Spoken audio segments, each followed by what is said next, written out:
Olá, boas-vindas a todos, a todas e a todos a mais uma ação do projeto Mare Maré, Viva o Senhor do Arco-Íris. O projeto tem o objetivo de discutir, fortalecer e promover a produção artística pautada na representatividade negra e cultura afro-brasileira na cidade de Caetité, no interior da Bahia.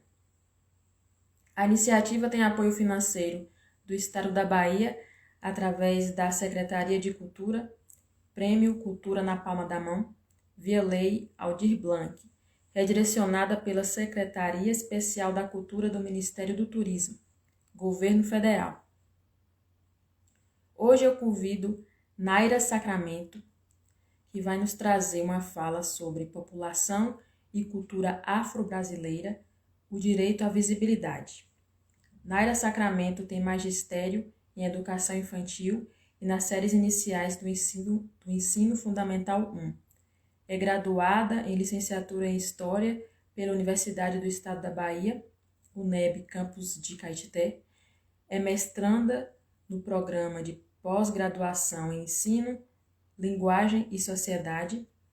Foi estudante especial no programa de pós-graduação em Educação e Diversidade Étnico-Racial pela também Universidade do Estado da Bahia, campus de Caetité.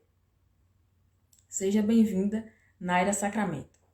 Oba ele coajauci, saba ele coajauci, oro oba, samobá, saba ele coajauci.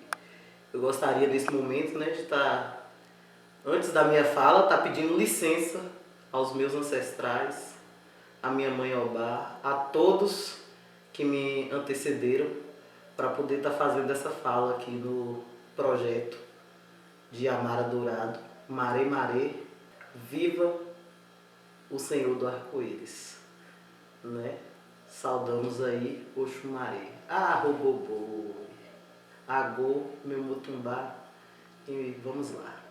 Boa noite a todos e a todas e a todos.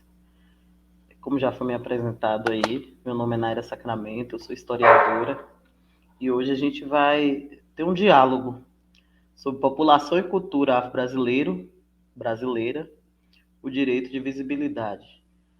Pensando, que a gente vai estar eu vou estar fazendo um diálogo com vocês, pensando na perspectiva desde o processo de colonização até algumas coisas da nossa atualidade.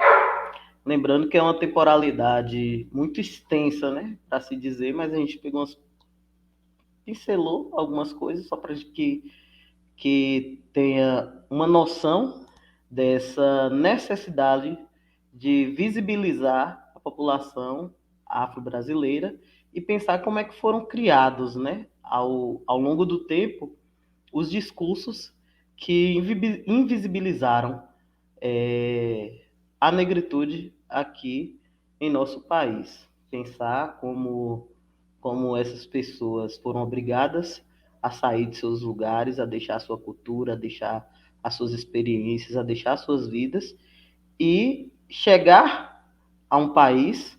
Óbvio que todo esse processo, é interessante dizer que foi um processo de luta, um processo de resistência, um processo ao qual não condiz com o que o livro didático nos ensinou ao longo da história, Um processo de passividade, não foi nada passível.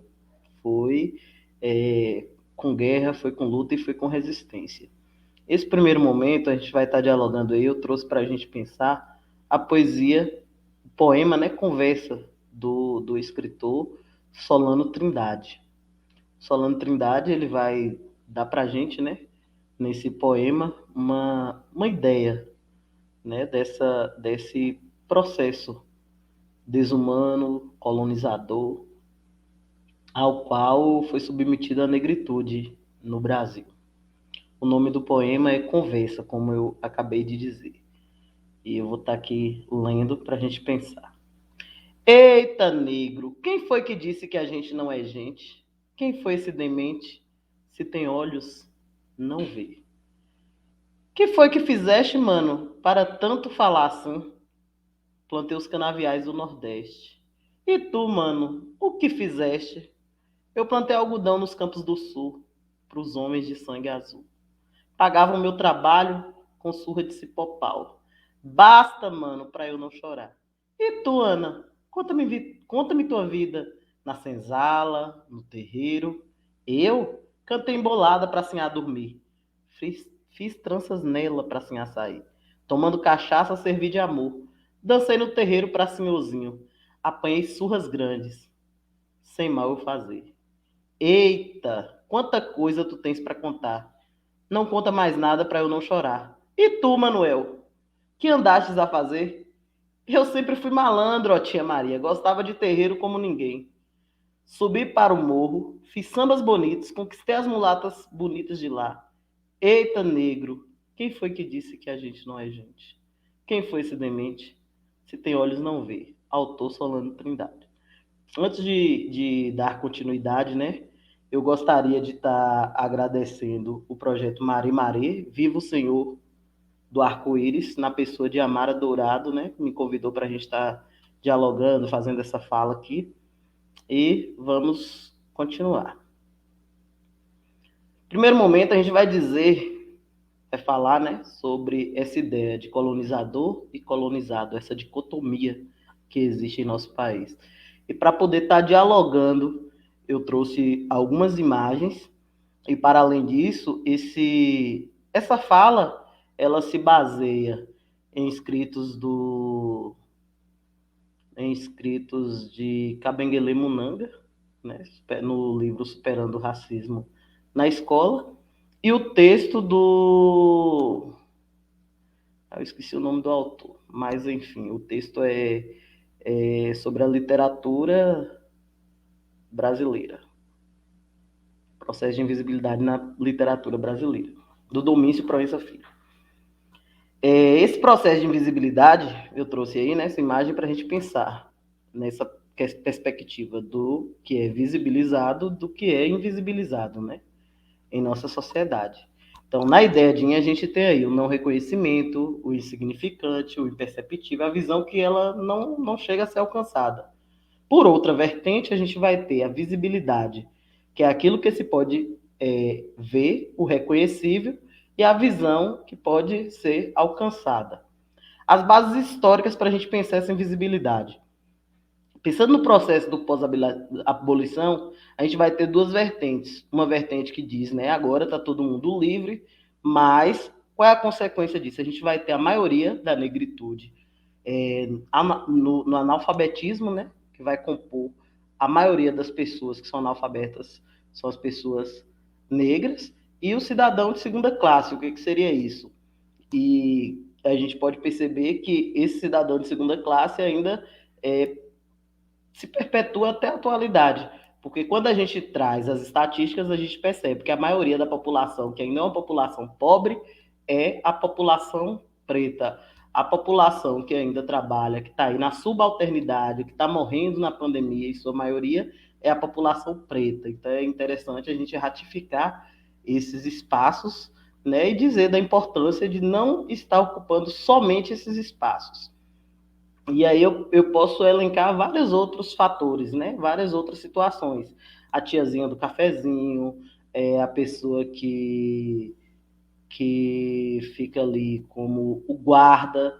E a gente pode se perguntar, porque assim, a ideia da gente é pensar por que nós nunca tivemos um presidente negro, por que a gente chega nos espaços da política, o negro não é representado, a gente não tem uma maioria negra, sendo que a gente tem uma maioria negra populacional, porque assim, às vezes as pessoas se justificam, né? Tem uma maioria, porque se a gente for para o sistema penitenciário do Brasil, a gente percebe que a maioria das pessoas que estão presas são pessoas negras. E aí, às vezes as pessoas justificam, mas se a maioria do país é negro, então teria que ter maioria de negritude na delegacia, nas cadeias do Brasil. Por que essa maioria não está nos espaços de poder, já que somos maioria? E aí, pensando ainda, né? Nesse processo, voltando aí para o processo de abolição, a gente vai ter essa perspectiva de igualdade. Todo mundo é igual, mas a gente vai ter um processo de exclusão. um processo ao qual a gente diz que é higienização, né? Trouxeram pessoas brancas para poder é, receber, né, valores, e as pessoas negras foram deixadas à mercê da sociedade, sem nenhum tipo de perspectiva, e assim a gente vai dando continuidade para poder pensar esses processos de exclusão, esses processos em que a sociedade brasileira não se pensou em uma perspectiva para a população negra. E aí eu elenquei mais alguns pontos aí. Os projetos de república da elite não consideraram a inclusão social imediata. Participação política condicionada à escolaridade. Quando a gente fala, né, da participação política condicionada à escolaridade, nos remete a pensar que a escola ela foi pensada para uma minoria, uma elite branca, né, e que a negritude não tinha acesso. Logo, não teria acesso à participação política, pois a mesma era condicionada à escolaridade. A Lei de Terras de 1850, pensar quem é que poderia ter terras nesse país, né? Conceito de civilização, cultura fundados em bases eurocêntricas. Então a gente tinha a negritude também como o ser sem cultura. Uso da força, da violência contra outras formas de organização. É outra perspectiva a se pensar. Então as pessoas não poderiam, né, estar organizadas, porque estando organizadas teriam várias formas de violência. E é interessante ressaltar que essas pessoas que não poderiam estar organizadas, essas pessoas que não poderiam participar da política, essas pessoas que não seriam pessoas com cultura, era voltada única e exclusivamente para a população negra em nosso país. Eu trouxe esse gráfico aí porque não nos vemos, né? Intitulado Porque Não Nos Vemos, para a gente pensar essa invisibilização e essa, muitas vezes, o negro não se reconhecer enquanto negro.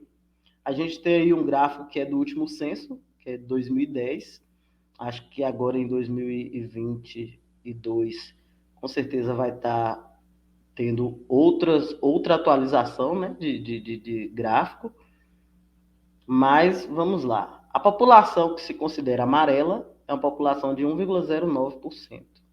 A população que se considera indígena é uma população de 0,43%. A gente tem a população branca, 47,73%, que se autodeclaram brancos, né, nesse país. A população preta, 7,61%, e a população parda, 43,13%. Quando a gente traz aí para pensar essa perspectiva do pardo e do preto, a gente vê que são pessoas negras, né? Mas, assim, por que a gente tem um quantitativo de pessoas que se declaram pardos? Tem um livro de Neuza Santos Souza, que o nome do livro é Tornar-se Negro. Ela vai falar o quão o psicológico, né, de nós negros foi afetado ao longo desses anos, ao longo desses processos, né, histórico. E muitas vezes você ser negro é uma construção. Uma construção em que sentido? No sentido de que as pessoas não se autoafirmam, porque, assim, historicamente foram construídos vários e vários discursos, não só discursos, a própria ciência, né, com os estudos do Nina Rodrigues, eles mediam o crânio do negro para provar inferioridade. Entendemos que hoje já temos novas pesquisas tal, e que não tinham nada a ver, mas a ciência da época, ela ratificava isso, ela também excluía, assim como os processos políticos e todos os outros processos que tivemos aqui no Brasil. Aí eu trouxe aí mais um gráfico para a gente pensar como é que a sociedade exclui e como é que ela diz que está incluindo. E aí, nesse processo de exclusão, a gente tem aí negando sua identidade negra nos espaços de ensino, inferiorizados por não se adequar.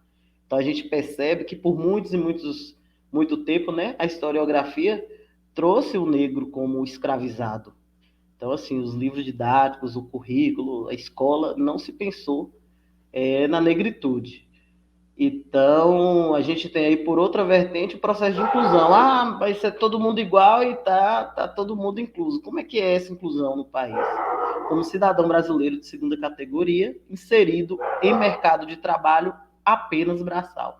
E aí, quando a gente traz aí, né, esse apenas braçal, a gente percebe que a gente está falando de maioria. A gente está falando de maioria. Então, como eu disse anteriormente e ratifico, a maioria que compõe, né, a subalternidade ainda nesse país é uma maioria negra, que está nos espaços periféricos, que tá compondo ainda a pobreza, a maioria dos pobres, os que trabalham em trabalhos iguais ao indivíduo branco e recebe menos por fazer esse mesmo trabalho. Para além disso, a gente vai pensar aí na perspectiva, por exemplo, de se a gente trouxer para o corte de cana, né? Quem é a maioria das pessoas que estão no corte de cana? Eu posso perguntar aqui, quantos médicos negros você já passou? Então, assim, nas engenharias, quem são as pessoas que estão à frente? Tudo isso é para a gente se perguntar e questionar sobre esse processo de invisibilização da população negra e pensando na perspectiva de que é necessário ter visibilidade, eu não digo nem igualdade, porque eu acredito que igualdade a gente não consiga alcançar, mas é um processo de equidade, é um processo de direitos, de oportunidades iguais.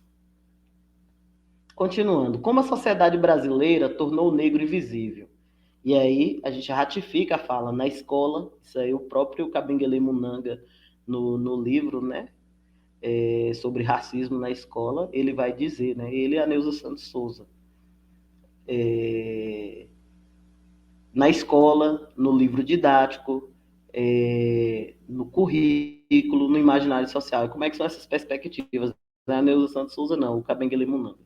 Na escola, quando não se adequa, quando traz só a ideia, né, do negro escravizado no livro didático, o currículo não se foi pensado para poder tá inserindo, né, questões étnico-raciais, e no imaginário social, que foi construído, né, os discursos de que negro é desprovido de intelecto, de que negro é burro, de que negro é fedido, de que negro e várias outras nuances que a gente tem desse processo esse processo racista construído de invisibilização de corpos negros no Brasil. Eu trouxe aí mais uma imagem, né? Padrões de beleza impostos pela sociedade ao longo da história. Eu trouxe uma imagem da Gisele, né? Que é modelo brasileira. A gente tem no Brasil a maioria de negros, mas a gente não vê esses negros nesses espaços. Qual é o padrão que se vende, né? É a mulher loira, dos olhos claros, tal, a branquitude. Por outro lado, eu trouxe também mais uma imagem aí de uma mulher com cabelo natural e a necessidade que tinha de que mulheres negras alisassem os seus cabelos para que fossem vistas, valorizadas, entre aspas, né?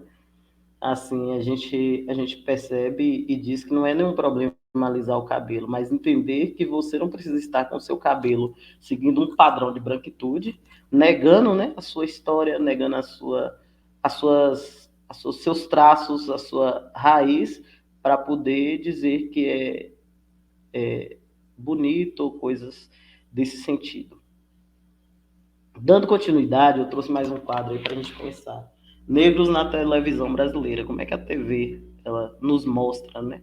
Porque assim, a gente tem uma maioria dos programas em que é mostrado sempre a branquitude nos papéis principais, tal, mas quando traz para esse papel, a gente tem aí Da Cor do Pecado, que é a novela, né? Que tinha como protagonista Preta, que era a personagem da Thais Araújo, e diz o seguinte: Da Cor do Pecado. Mas aí eu trago essa reflexão ao questionamento mesmo, a esse momento de se pensar. Se eu chegar na sociedade hoje, uma sociedade cristã tal, e dizer assim, o pecado é algo bom ou é algo ruim? A maioria das pessoas, eu digo até, não sei se 100%, né, mas uma maioria das pessoas vai dizer que o pecado é algo ruim. Porém, da cor do pecado tem que ser a nossa tez, a nossa cor, a nossa pele preta. trouxe ali outra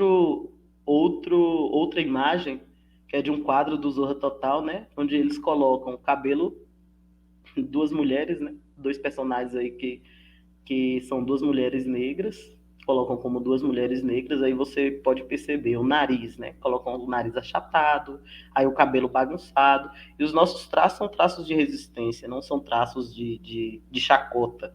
E o que eles colocam como engraçado, pra gente não tem graça nenhuma. É racismo. E a gente tem aí Mulheres que Brilham Bombril, que foi um quadro do Raul Gil, de empregadas domésticas, né? E eles colocaram Mulheres que Brilham Bombril e colocou aí, vocês podem ver na imagem, o formato é o formato de um cabelo black, né? Então, associando o nosso cabelo à palha de aço. E assim, se a gente traz para a perspectiva escolar, quantas de nós, né, fomos ridicularizadas ao longo do tempo por ter os nossos cabelos como eles são, nosso cabelo crespo, que é a nossa identidade, né? E aí a gente teve algumas ações do movimento negro, né, que aí suspenderam esse quadro. E aí tem até uma nota que eles colocaram, né? Não, o meu cabelo não é palha de aço. Ele é minha identidade, minha referência. Repudiamos o programa Raul Gil e a Bombril pela arte do programa Mulheres que Brilham. A Bombril tem que parar de comparar o cabelo das mulheres negras à lã de aço. O meu cabelo crespo é a revalorização da minha ancestralidade africana recriada no Brasil, pela valorização e respeito às mulheres negras brasileiras. Dando continuidade, eu trouxe aí mais algumas falas, né? Nesse sentido, a gente vai pensar sobre essa questão da beleza negra, sobre essa questão de ter um novo pensar, uma mente descolonizada, um pensar antirracista. E aí eu trago algumas imagens de pessoas normais da nossa sociedade. A gente tem aí no primeiro momento Tainã, que é pedagoga, Viviane, que é historiadora, Ananda, que é uma mulher de terreiro, e o que a gente pode perceber, todas elas, né, black, assumindo os seus blacks, porque a gente precisa dessa nova vertente de estar ocupando esses novos espaços, né, reafirmando as nossas identidades, né, que é um espaço identitário. Mais alguma imagem, algumas imagens, essas imagens são de internet, né? É a questão do turbante, a gente pode estar observando aí, né? Que são elementos da nossa cultura e valorização, elementos de resistência, né? Para nós, mulheres e homens negros. Mais alguns penteados, eu trouxe o dread e tal, para a gente ver. E aí, eu digo, por que ensinar relações étnico-raciais e história da África nas salas de aula? Quando eu trago esse recorte, né, para a sala de aula, é pensando que no meu lugar, enquanto historiadora, enquanto professora, enquanto militante de movimento negro, e a gente precisa estar reafirmando esses lugares e entender a importância da lei, né? Então, a Lei 10.639 de 2013 é a promoção da visibilidade. Então, a, a lei é uma das formas, né, que nós temos de estar nos reafirmando nesse espaço de sala de aula, nesse espaço de sociedade brasileira, porque essa lei ela obriga que se tenha o ensino de história afro-brasileira em toda a educação.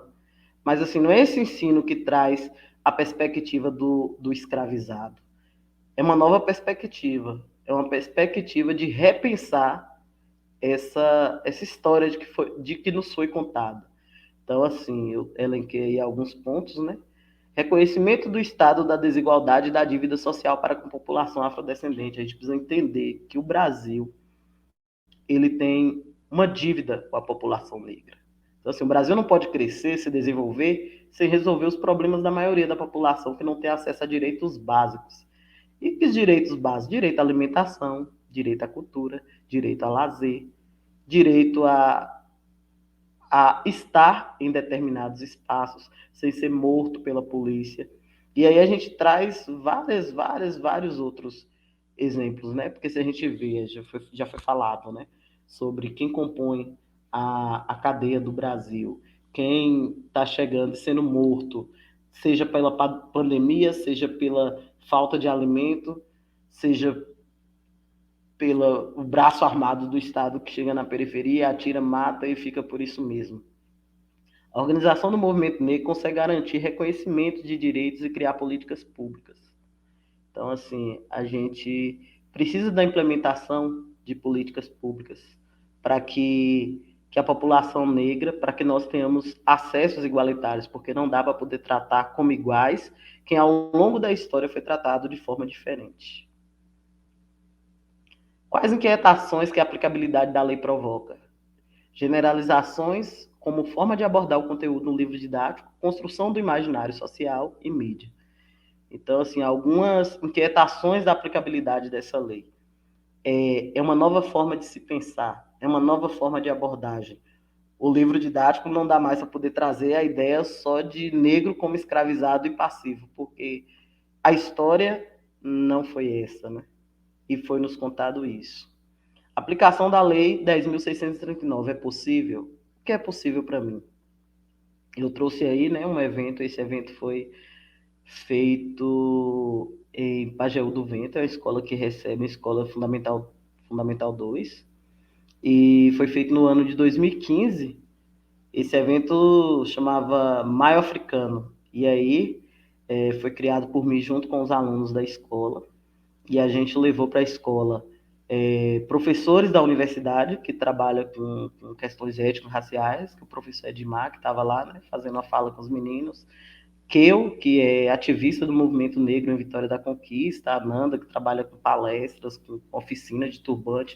Então, assim, esse evento procurava trabalhar as questões de baixa autoestima da população negra, de identidade. Então, assim, os elementos identitários da nossa cultura, a gente levou para esse espaço escolar. Aí eu trouxe aí o terno de reis, que é o terno de reis da comunidade, para que vocês possam ver. Imagem dos alunos, né, fazendo algumas danças afro, criada por eles. A fala de Keu com as alunas, né, sobre identidade negra. Mais algumas imagens do terno de reis. Trouxe aí também algumas pessoas, né, para a gente não ficar acostumado a ver negros só nesse espaço subalterno, como historicamente a gente via, né? Aí eu trouxe a imagem de um médico, trouxe a professora, eu trouxe a Carolina Maria de Jesus, que é a escritora do Quarto de Despejos. O livro dela foi traduzido em mais de 8 idiomas. A gente tem aí o Joaquim Barbosa, né? Ex-ministro, a Rosimária Juazeiro, que é professora da Universidade do Estado da Bahia, Campus 6 aqui em Caetité, que também é uma referência para a gente. Já foi secretária de Educação, né? Uma mulher preta, guerreira. Vou nem dizer o termo guerreira, né? Que a gente tem costume de dizer que guerreira é Xena. A gente é correria mesmo. Mas, dando continuidade aos blocos afros, né? Margarete Menezes, que é uma figura reconhecidíssima no meio, né, da negritude, e as próprias músicas dela, né, trazem essas ideias de denúncia. O Ileaê, o Tony Garrido, o Olodum, o próprio Carlinhos Brau. E antes de terminar, né, eu gostaria mais uma vez de agradecer o projeto Maré Maré, Viva o Senhor do Arco-Íris, e na pessoa de Amara Dourado, eu volto a dizer, e eu inicio a minha fala com um poema do Solano Trindade, e eu também encerro com o poema do Solano Trindade, que é Sou Negro, que vai dizer o seguinte: sou negro, meus avós foram queimados pelo sol da África, minha alma recebeu o batismo dos tambores, atabaques, gongos e agogôs. Contaram-me que meus avós vieram de Luanda, como mercadoria de baixo preço. Plantaram cana para o senhor de Engenho Novo e fundaram o primeiro maracatu. Depois, meu avô brigou como um danado nas terras de Zumbi. Era valente como o quê? Na capoeira ou na faca, escreveu não leu, o pau comeu. Não foi um pai João, humilde e manso. Mesmo vovó, não foi de brincadeira. Na guerra dos malês, ela se destacou. Na minha alma ficou o samba, o batuque, o bamboleio e o desejo de libertação. Solano Trindade. E aí eu trago para vocês, né,